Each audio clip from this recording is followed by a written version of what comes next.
really rained on our party, but today the Lord's provided a beautiful day as we commemorate a very special day in the life of our city. Killeen Sesquicentennial Committee, thanks you for being here. This has been a busy committee. Many communities had about one event or maybe two events in the entire year. This committee has been a hard-working committee, and we've had a lot of celebrations. This is our last official celebration. I'd like to recognize the members of our committee. If y'all will hold your hands where I can spot all of you. Mildred Cloud here. If you'll raise your hands high where these people can see this hard-working committee.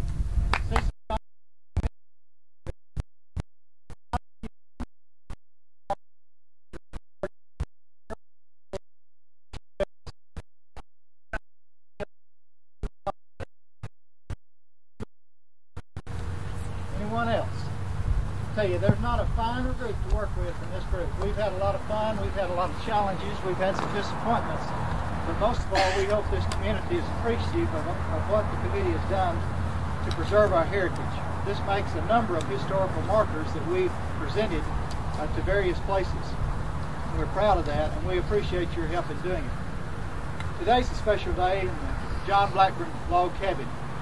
The Killeen Herald has given us coverage, and I've reread the article about this cabin, and every time I'm moved with the memories of something right here in our community that's over 100 years old. And to preserve that, and for the Cloud family who had the vision to do that, we're very grateful. We're very honored to have a grandson of the Blackburn, John Blackburn here, Mr. Ellis Fry. Would you, Mr. Watson, kind of bring him forward, and let's give him a special recognition.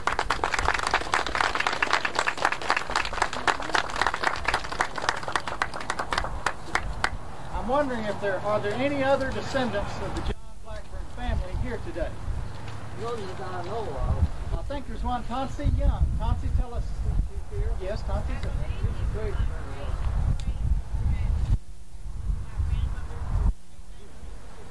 Okay. He was your great-great-grandfather. Isn't that super? Anyone else? A descendant of the Blackburns. Okay, we're glad you're here, Mr. Fry. God bless you. Appreciate you being here. Thank you, Mr. Watson, for bringing him forward. So the memories, I'm sure, of Mr. Fry are very special. The committee is very appreciative of the city of Killeen. They have been very supportive of our commission, of our committee. In fact, in 1982, when we had our centennial, they provided us the money that we got started. Not only that, they had some carryover money that they provided to assist us in this year. And we're very grateful to the city of Killeen for that support. Mayor Sid Young will be on the program in a moment, but Mayor, would you raise your hand there? And also I know we have at least 3 councilmen here, Rhett Sargent and Royce Matkin and Dan Mantle are 3 of the councilmen. Did I miss any of the council persons? And we're grateful for their support.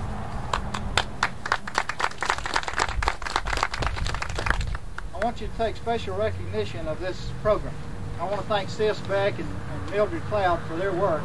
They are 2 of the people that's worked hard on this project, and this is a beautiful program. Now you realize you have in your possession something that you better hold on to. This is John Carter, our artist, that did this, and I'll assure you it's valuable. Hold on to it. We're going to place one of these in the capsule at Bell County on Monday morning, along with some of the other programs when they're burying the time capsule. But this is a beautiful sketch, and we appreciate John Carter. And please take note of the other people on the program, the Bob Gilmore Center and the Killeen Area Heritage Association for their support in making this a very successful project. David Yielding. David, where are you? David is a member of the Bell County Historical Commission, and he's chairman of the Marker Committee. Now, if you think these are easy to secure, you need to talk to Mr. Limmer and Mr. Yielding and Sis Beck and Mildred Cloud and others. I tell you, and Polly Elmore, these are difficult to secure. It takes almost an act of Congress to get them. And for the people that put in that hard work, and for David and Mr. Limmer that supported this, we appreciate it. This time I'd like to introduce to you Mr. E.A. Limmer, Jr., Chairman of the Bell County Historical Commission. During the last few months, Mr. Limmer and I have gotten to see a lot of each other. We've been to a lot of events together, and found out at the last celebration, which was the Lutheran Cemetery out on old 440, when I said I was raised in Hamilton and my dad was superintendent at Aylman, a little German community right outside Hamilton, it rang all kinds of bells with him, and we struck up that acquaintanceship based on the little community. Mr. Limmer does a lot for preserving our heritage, and we're delighted you're here.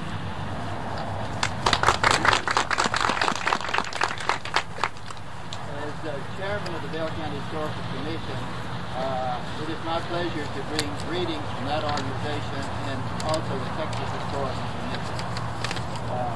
Those organizations wish to compliment Dr. Patterson and his committee for the ambitious program they submitted to the state of Texas. And that program that they outlined resulted in Killeen being sanctioned as a Texas assessed centennial community. Your committee judiciously organized and followed that program during the year of 1986, and today culminates with the unveiling of this historical marker of the Blackburn Cabin. You have done a marvelous job, and I congratulate all of you upon the completion of this program. During my term as chairman of the Bell County Historical Commission, I've been trying to stress to all the communities and all the people in the county that Bell County is a very historically important area in the state of Texas, because this area of Bell County, the pioneers began to come in here and try to settle prior to the Battle of San Jacinto. And that was, in those days, was part of the Milam municipality, and then they formed Milam County. We were formed from that. So historically, we are important. I was talking about Dr. Yielding. I was talking to Austin the other day, to the Texas Historical Commission, and they say that we in Bell County are sending more applications for historical markers than all the rest of the state of Texas put together. In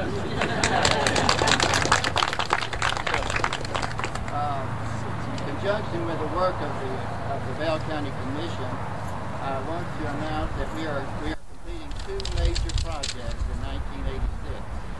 And one of them is we are completing the history of Bell County. We call this The Story of Bell County. It's being published in 2 volumes. The first volume is concerns the colonial period of the area, the formation of the county, all the towns, the churches, the clubs, and so forth. And the second volume is on family history. And at first, we were not having very good response from West Bell County, and so the late Earl Massey formed a committee, and we started having meetings over here, and Great L. Duncan put something in the paper that we were not having very good response, and I'm very pleased to announce that I think West Bell County is going to be very well represented in our book. And that's thanks to Polly Elmore and David Yielding and the paper and so forth and so on, and the people got busy, and I think you're going to be pleased when you see several hundred of the old pioneer families of West Bell County, from Maxwell, Youngsport, all up and down, even the Doge County. The last thing I want to tell you about is our second major venture is also being completed. And we have completely restored the first floor of the old Carnegie Library building in Belton. This weekend tonight from 6 to 9 and tomorrow from 2 to 4. It's open to the public. Everyone is invited. The library is going to belong to all of Bell County. It is not something for Belton or Temple, it belongs to all of us. And I'm getting ready to make some appointments to the Bell County Museum Board, and if there's anybody here interested in museums or would like to serve on that board, I wish you'd make it known to me. And I hope that we'll see some of you tonight or tomorrow in Belton.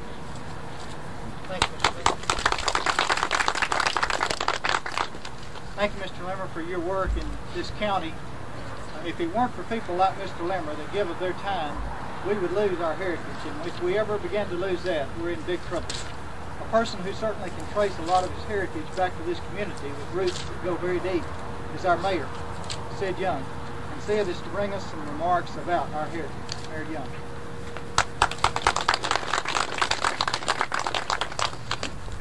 I'd like to add my thanks to this Sesquicentennial Committee, and I'd like to also comment that we're not about to let you all disband as far as the City Hall is concerned. We have a great heritage, and we have a great future and a great present. We have a city now that's probably the most cosmopolitan place that you can think of for a place its size, and we think that you all have done a great job in bringing the community together and making us aware of what has gone before and what is possible in the future. And hopefully we can have some things that just continue, and we'd love to make sure that you all stay at work with us. Sometimes at occasions like this, I have a problem choking up.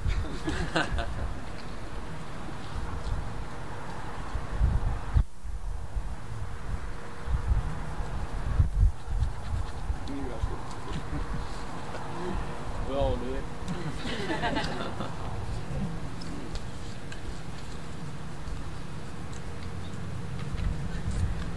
Because of economics, it's hard to do things like this, particularly on a large scale. About a week before we tore the house down.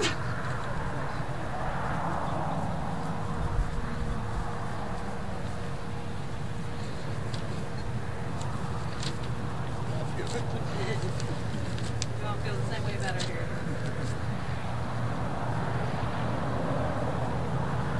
I went up and walked around the property and thought about my childhood. What this community is.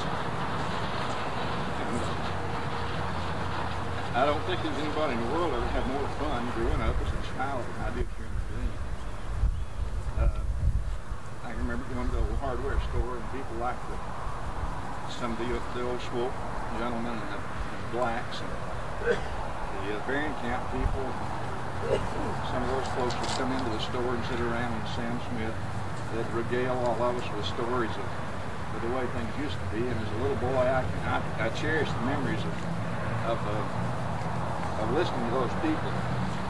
And I went up and I walked around the old house and thought about all the memories that piece of property held and all the hopes and dreams that people had had who had lived in that building, in that house. And at the time I thought, I wish I could write a book from the standpoint of a structure such as that old building or this building right here, and the hopes and dreams that the people had when they came in and built such structures, and the families they raised and the children that grew up in these structures and played around the grounds, and what finally happened to them and how difficult life must have been to survive. I've looked at this building several times and wondered what kind of dreams and hopes these people had when they came in and cut those logs and chinked it up, and how bad the winters must have been and how hot the summers were and the tenacity they had to stay there. And then you come back into town and you find a few other old structures where times had gotten a little bit better and economics was a little bit better. They built a little better structures and the families lived somewhat better and left. And then you come into the times where those of us begin to enter into the scene and the joys we had of families getting there, and those of our families being born in the structures, that we have a few left, and their ancestors having businesses in some of the buildings in the old downtown area, and the good people that we knew as we grew up, those of our families that died in those buildings, and the hopes and dreams and the secret aspirations and the conversations that must have occurred among the people who lived there. And I look at people like Mr. Fry, and he goes back a long time, and even the people that built this predated him. And you begin to get just a glimpse of how long we've had people in this valley that have built structures like this where they intended to try to stay. And if you pardon my choking up, you just hate to lose some of your members.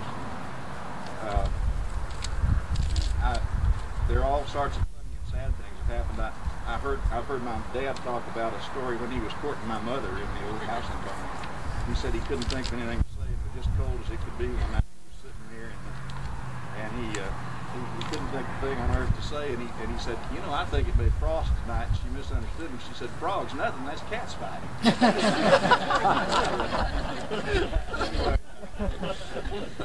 Just anything to try to make an impression on her,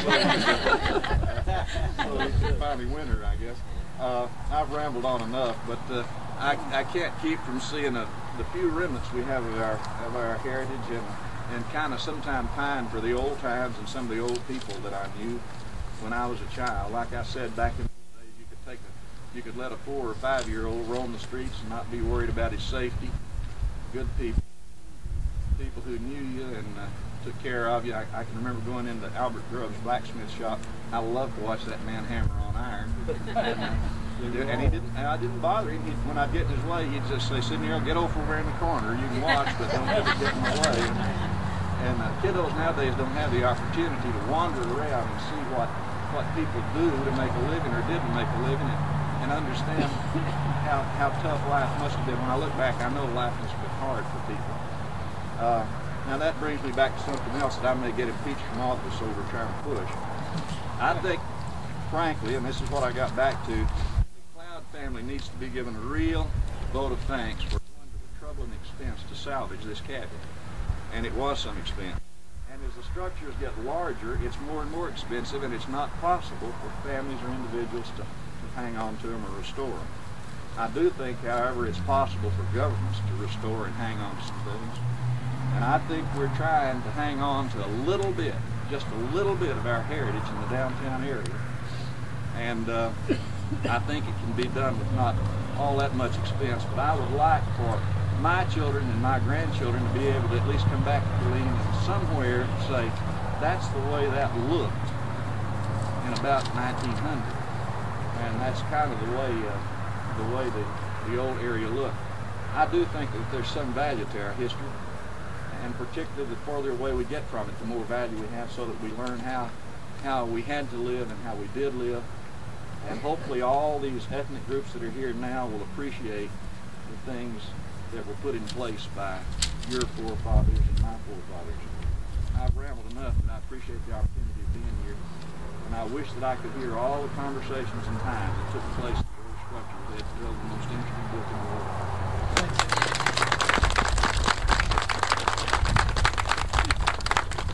Thanks, Mayor. I'm glad that we've got a mayor with that kind of emotions about the heritage. We never need to apologize for our emotions and things that are memorable and dear. And I very much appreciate Sid's background, his history, his memories, and the heritage of that family in the city of Killeen. We appreciate it, Mayor. Alan Cloud, the son of the late Jack Cloud, and Mary Young has said, because of Jack Cloud's vision and wisdom, we have this here today. Alan is going to share with us some of the things about this thing that wasn't brought up a while ago. All of us here are interested in our heritage, and as the mayor was talking about, if only walls could talk. You look at this building right here, and you think about all the conversations taking place in it, the heartaches, the joys, the plans, the aspirations that the mayor was talking about. I think it'd be very interesting. Killeen, of course, had about 1,200 people when Fort Hood came here. We've had an awful lot of growth, and I guess we've had that growth. We haven't been able to preserve but very few of our older structures. And I think that's something that my dad had in mind, and I was particularly proud of him for his interest in history and our interest in the community. And that was one of his thoughts, I think, when he acquired this cabin.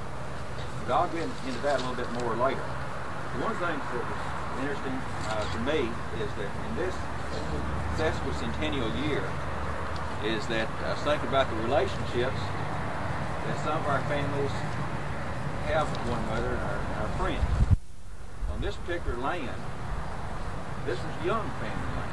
This wasn't brought up a while ago, but the Young family had an awful lot of land. Well, they still do, but they had an awful lot of land in this area. And where this cabin sits right now is on land that belongs to the Young family.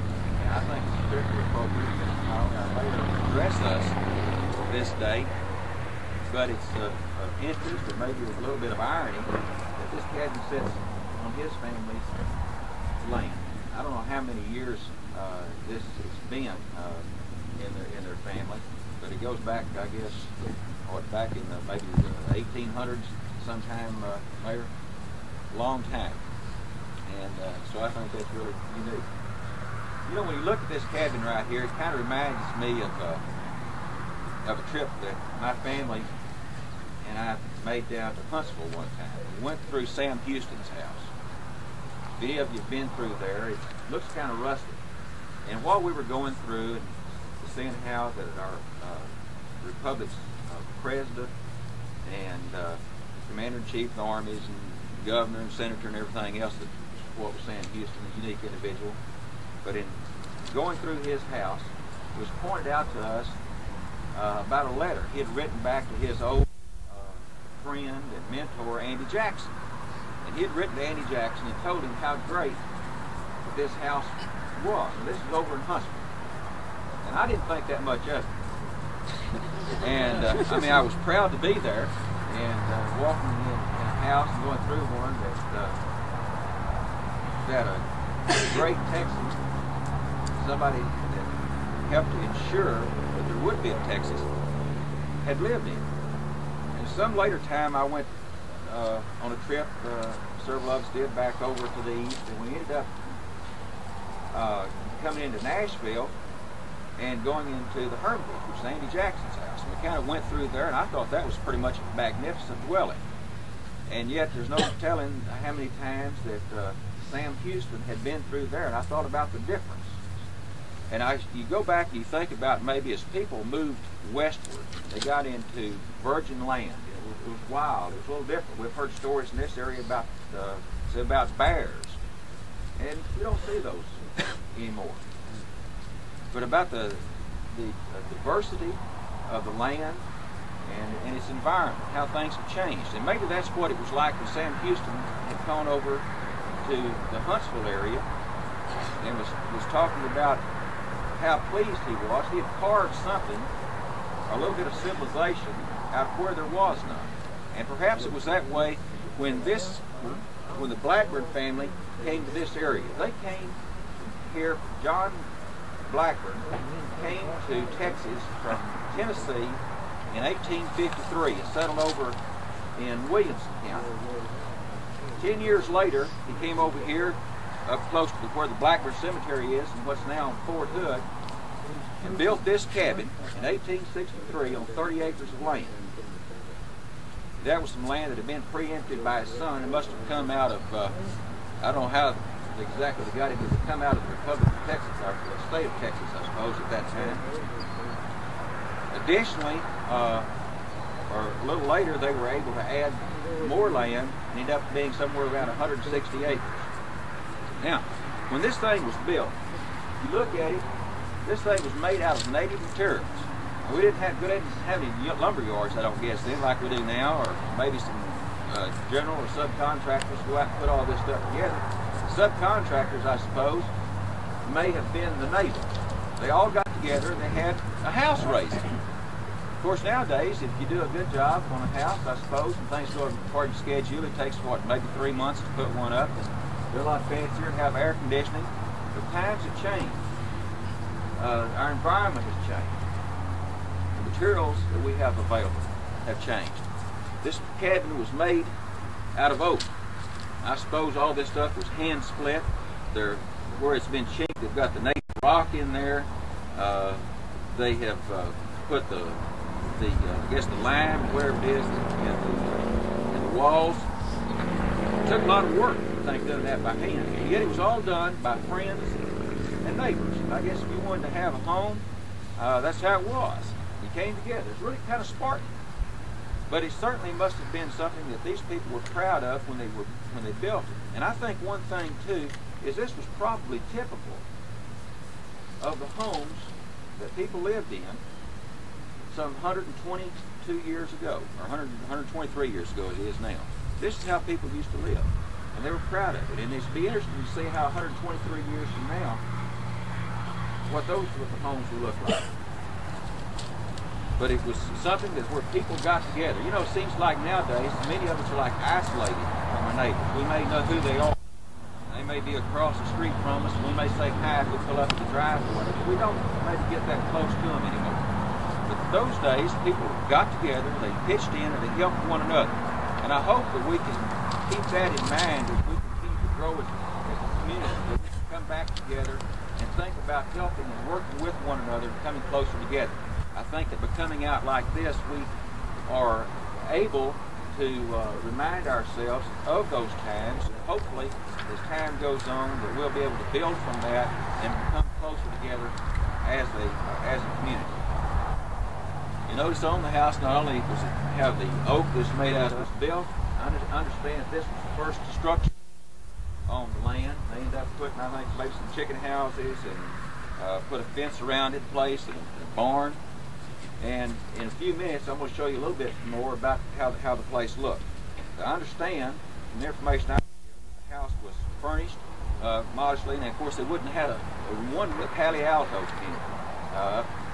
North off SCHWALD Road. I said Palo Alto one time, and my mother just jumped all over it. So I understand from the people around here it's called Palo Alto. And anyway, the government, I think in 1954, acquired land where this stood, and it was moved then over on what is now West Cliff Road.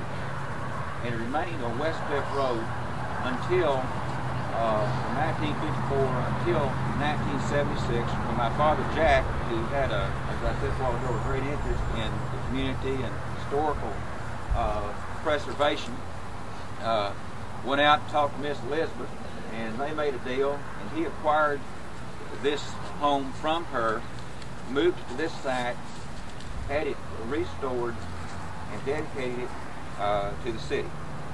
So I'm particularly proud of what he did on that. That was his dream that sometime that this cabin would be able to get an historical marker. And he had a lot of materials that he had gathered on it, and I am really thankful to the Bell County Historical Commission and to our Sesquicentennial Commission in seeing this thing through. It means a lot to our family, and I think it was something that would, if he's looking down on us now, I think maybe smiling about. To show you kind of how this thing looks, if I could Debbie Edwards come forward, please? Debbie, we've got a picture here of how this thing looked. On it, I understand that this John C. and this person right here is Miss Elizabeth. This is who that my dad got the cabin from. This is their family. This picture, by the way, was presented to me. I have another one kind of like it in the office, but this one I thought was really nice. Is that Betty Lane, who has a great interest in our area and is the wife of the former mayor out in Parker High School. Actually, Betty Lane is a personality and individual unto herself, as all of you that know her. But Betty called me yesterday morning, Debbie, and said that she had this picture, and she remembered when this was moved and the restoration efforts were begun. And on behalf of our family, keeping Betty in mind that she had presented this to us, I'd like to pass this on to you, and perhaps that you'd like to put this in the senior citizens. I think would be the most appropriate place for this picture, and people going over there can kind of remind themselves of how things were then and what the family was like. But anyway, we'd like to present this to you for our family and for the senior citizens. I really appreciate all of you coming out here and helping the senior citizens. Center, the Bob Gilmore Center, and it's a great group. They make a tremendous contribution to our community and help to carry this. It's particularly appropriate they be here. So thank you so much. Can I say one thing? I think it's a little bit ironical, but my neighbor is Elizabeth McCorkle. She's in a rest home right now, but when I married my husband in 77, the cabin was already moved in 76, but it's right beside my house, so it's really ironical. Thank you so much.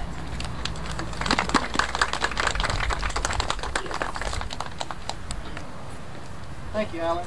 At this time, we'd like for the members of the Cloud family, Mildred. Mildred is Jack's wife, and Alan, and whoever else of your family. And I think you wanted Mayor Young to help you. You said, would you come forward?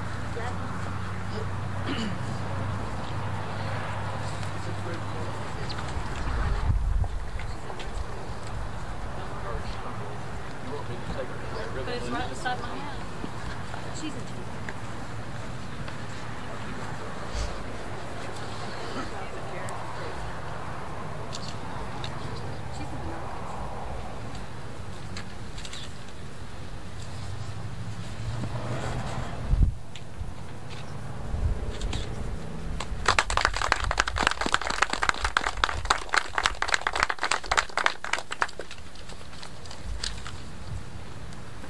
We want to thank the Cloud family for this preserving this part of history, for the marker that will remain here for everyone that visits this area to read about this log cabin. It's interesting, we opened our sesquicentennial year January the 19th over in the north part of Killeen by placing a marker at the home of the childhood home of Evita Kott, a very special citizen that was born and raised in our community, and we close it with a part of our heritage with the Blackburn log cabin. Very special, I think.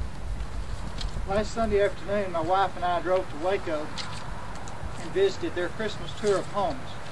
If any of you have ever been to that, there were about 6 old homes in the Waco community that were decorated with the Christmas of times past, and I was very moved as I went through those homes, and they told us about the years in the past, and my thought was that we need to do everything possible in Killeen to do that same type of thing. I know Polly Elmore, who's worked with our committee very closely, has that dream.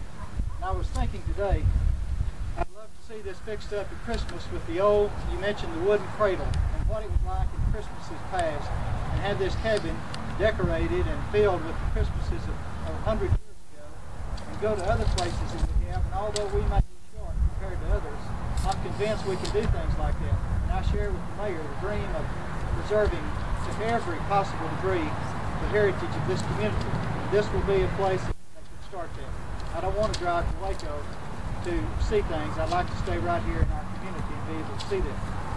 Again, we want to thank you. Members of the committee, have I omitted any person or anything that saved me from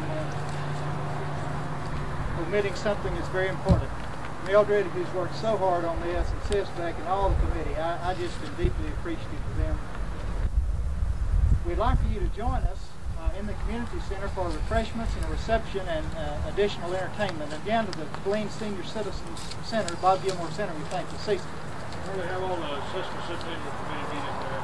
Okay. Members of the committee, if you'd come forward after this. Again, we thank you. This is a super group, and we appreciate you taking the time to come out this morning. Thank you very much.